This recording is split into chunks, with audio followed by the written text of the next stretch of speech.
Thyroid కానీ PCOS కానీ ఉన్నప్పుడు ఇన్ఫెర్టిలిటీ అనేది పర్సంటేజ్ మనకి పెరిగే అవకాశం ఉంటుందంటారా మీ ఉద్దేశ ప్రకారం? అంటే ఇప్పుడు అది థైరాయిడ్ ప్రాబ్లం అనేది డిటెక్ట్ కాకుంటే డిటెక్ట్ అయినా కరెక్ట్ ట్రీట్మెంట్ తీసుకోకుంటే. ఇప్పుడు చాలామంది ఏంటి, ఒక థైరాయిడ్ చేసుకున్నారు, ట్రీట్మెంట్ స్టార్ట్ చేశారు, 3-4 మంత్స్కి వాళ్ళే ఆటోమేటిక్గా ట్యాబ్లెట్ ఆపేస్తారు. ఎందుకు ఆపేసావమ్మా అంటే కంట్రోల్ అయిపోయింది కదా మేడం, బ్లడ్ టెస్ట్ కరెక్ట్ వచ్చింది, ఆపేసానంట. అది మెయింటైన్ చేయాలి కదా. అది వాళ్ళకి అర్థం కాదు. నువ్వు వాడావు కాబట్టి అది కరెక్ట్గా వచ్చింది, ఇప్పుడు నువ్వు ఆపేసావు మరీ పెరుగుతుంది.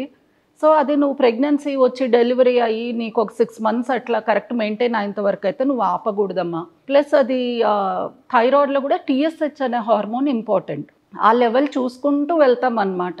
అంటే ట్రీట్మెంట్ తీసుకుంటున్నప్పుడు, ప్రెగ్నెన్సీ వచ్చిన తర్వాత, ప్రెగ్నెన్సీలో కూడా చూసుకుంటూ డోస్ అడ్జస్ట్మెంట్ అంటూ చేస్తూ పోతాం. ఇలా చేయడం వలన థైరాయిడ్ ఇష్యూ అనేది మనకు చాలా వరకు ఏమి ఉండదు. అంటే దానివల్లనే పిల్లలు పుట్టడం లేదు అని చెప్పలేము.